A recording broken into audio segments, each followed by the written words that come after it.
Ama Qamata. She is a South African television superstar, a film star.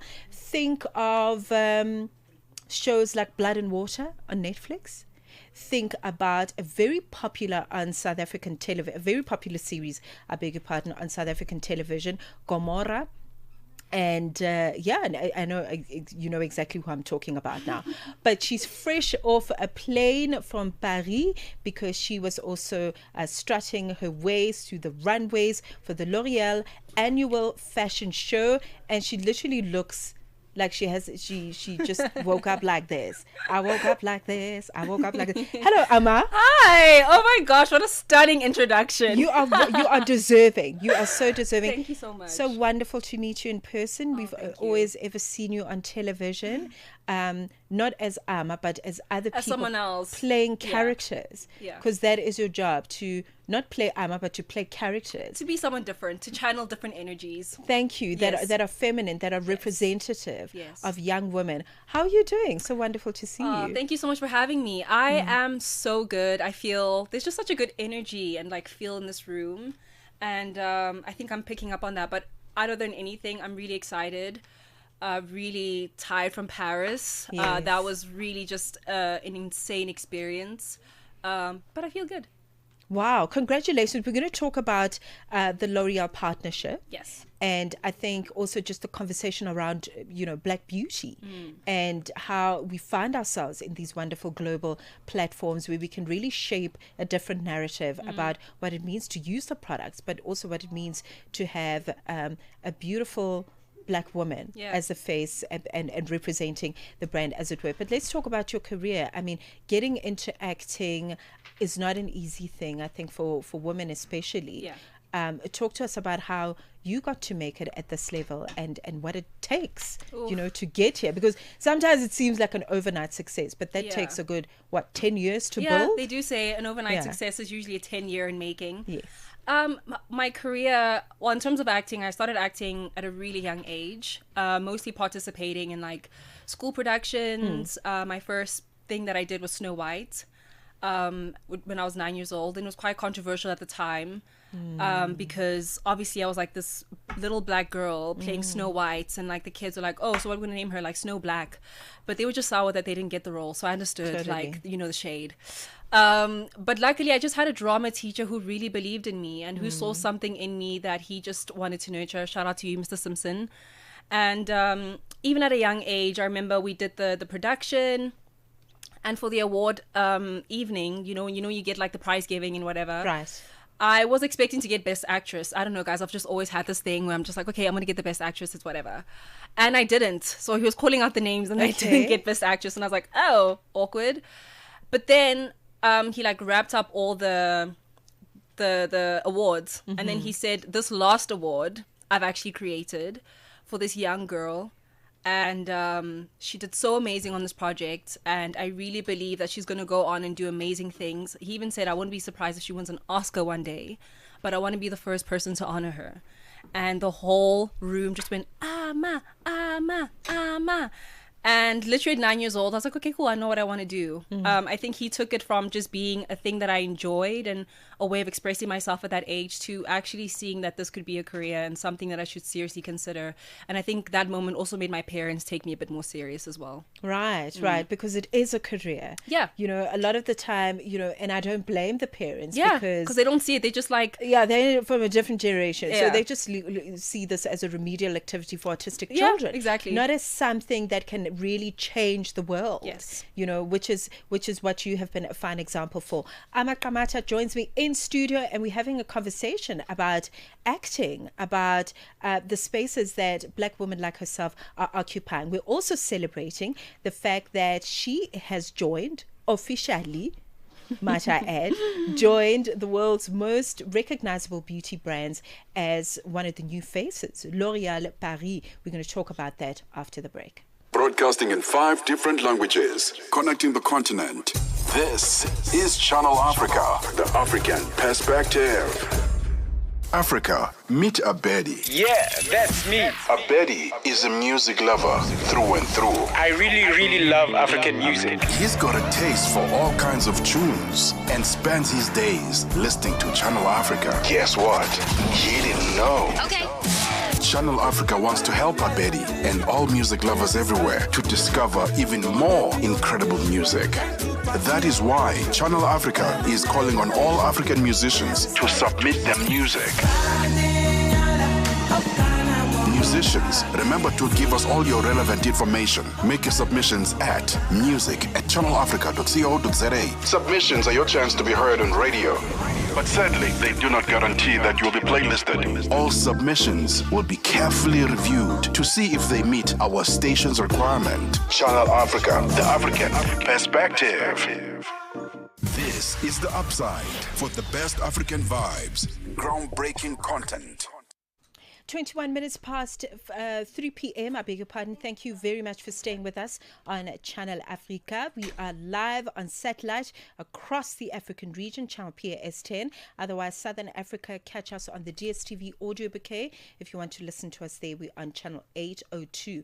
In studio with South African television and film star Ama Qamata, we are celebrating her beauty. We are celebrating the fact that she has joined L'Oréal Paris for the Sub-Saharan Africa wing as the face of the brand. She's an actress. Think Blood and Water, think Gomorrah. If you're a South African, you know exactly what I'm talking about, okay? She was, what was your character's name? Buhle. Yes. On the show. And it was She was fun. She was fun and she was moody. She was like a girl. No, she was literally a little like brat, but I loved that. I was like, please give me that. Very relatable. You know? In many ways. Let's talk about, just your acting career. Yeah. And how it's, because I always wanted to say this to you. I admire how you, and I don't think it's an act. I don't think it's a performance. I think that's just who you are. That you've come into the space with so much integrity and you're an actress and you are staying out of the controversies of this business, because it's so easy to get sucked in when you want to stay relevant, when you want to be seen, to do all sorts of things. Talk to us about how you've been able to kind of stay centered, I'm an actress and this is what I do. Thank you very much, full stop. I think it's just knowing what you want. I think in anything, right, when you approach anything in life, I feel like it's just knowing what you want and having a plan for your life.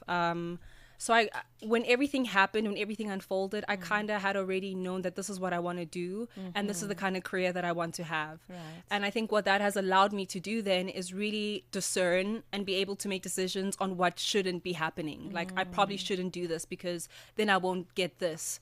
But yeah, you're absolutely right. I think it is a lot of pressure, especially with social media, with Twitter, with trends, to feel like, am I current, am I keeping up? But I feel like what I found and what is so beautiful also with like the partnership with L'Oréal is authenticity. I think just being yourself and trusting that the people that you're meant to work with will find you. It's like, I didn't have to go outside of myself. I didn't have to perform. I didn't have to be anything other than Ama for people like L'Oréal to find me, to say, we want to align ourselves with you. And this is a global brand, by the way. Yes. So I think it's just knowing who you are and just being in alignment with that, honestly. Sticking to the plan. Very important. Yeah. And I think once you've made the decision, it becomes so much easier. It does. I think it's, people saying no is not difficult if you know what you want. Yes. It's not, it's like an easy thing, because it's like, this actually doesn't serve the bigger picture. Because every little decision counts. Literally every little choice that you make, every little brand that you partner with. I mean, I don't want to like make it, it's not a train smash, but I think it does kind of, because people are watching and you never know who's watching. So you kind of just have to have a strategy and a plan and knowing what you want to do and stick to that. Right. Listen, I hope you were listening to that. That is some solid advice. Okay, talk about just a branding masterclass, if you will. Let's talk about how this happened. How did L'Oréal find you? That's a good question. And how did this happen? Because this is huge. That is actually that is a good question. I don't know how they found me. Maybe Instagram. I don't know, or they watched Blood and Water. I don't know, but it was basically just an approach to say, listen, would Ama be interested in doing something like this? And it was a really long process. I actually found out today how that process works. because they reached out last year in May to say, would Ama be interested in this? And I said, of course, you know, like, let's just have a conversation. Let's see if we're aligned. That's also one thing I always try to be very honest with brands. Like, what are your values? What is it that you're trying to achieve, basically? And how can my platform or my brand help amplify that? And are we aligned? Do we believe in the same things? Are we trying to achieve the same goals? And I think that makes it much easier just to work in that kind of environment. But they reached out last year in May, and I think only December they came back and said, oh, okay, cool. We would really like to work with her. I don't know what was happening in between, like how they, you know, picked me and said, we want her. I actually had a conversation with Aya. I don't know if I'm allowed to like share, you know, what the process was. I'm sure you are a little bit. Can I? Oh, she said no. They're like, no. So yeah, but it's just it's a process. Okay. They have their own, like, I guess, what is it called when you know, when you're like not scanning, what is it called? Like when you looking through people? Vetting, I guess so. Yeah. You know, they had to vet, and also they also were looking for that alignment that you're speaking about. Exactly. But let's talk about what that looks like for you. You know, what is the space of beauty, especially when we look at the global scale, look like? Because when I found out that you are part of the L'Oreal brand as a new face, I started to think about other Black women that have done phenomenal things. But I'm not thinking actress, I'm thinking models. Yeah. Naomi Campbell. Yeah. You know, Tyra Banks. Yeah. Alec Weck from Yeah. Sudan. I'm thinking Joël Kayembe. Yeah. Who was living in South Africa, born in the DRC. Yeah. So there are a lot of Stunning. She did the Sprite ad, yeah. Oh, she's absolutely icon. I love her. Oh, she's shut the front door. Love you, Joelle. Absolutely gorgeous.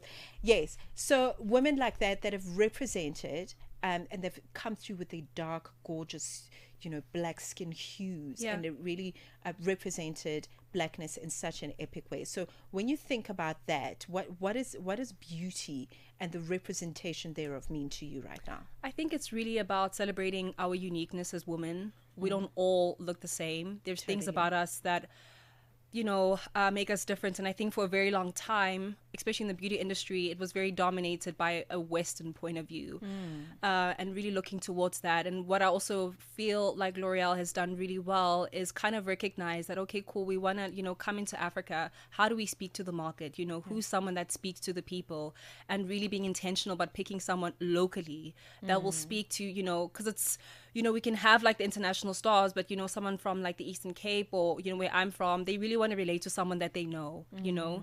But I think it's just being unique and being yourself. I think there's nothing more beautiful than being yourself in whatever way you want to like show up. But it is that. And literally. taking care of yourself. Yeah, that too. Because I can tell, girl, it's not just about the creams and the makeup. Yeah. You really are taking care of yourself. Yeah. You know, emotionally, spiritually, what you put in your mouth, all of that. And I would like for us to talk about that in a moment. I would love for us to get into that, which we are going to. If you happen to catch this broadcast live and there's a comment that you'd like to drop, you can watch the show. Okay, we're live on Facebook. We're live on our YouTube page, so you can drop us a line there. We're also, I think we're live on TikTok as well. But otherwise, you're welcome to continue to have a conversation with us on any of our social media platforms. Just search for Channel Africa everywhere and you'll be able to find us. We're going to cross to the sports desk in just a moment to find out what the latest is. Sport.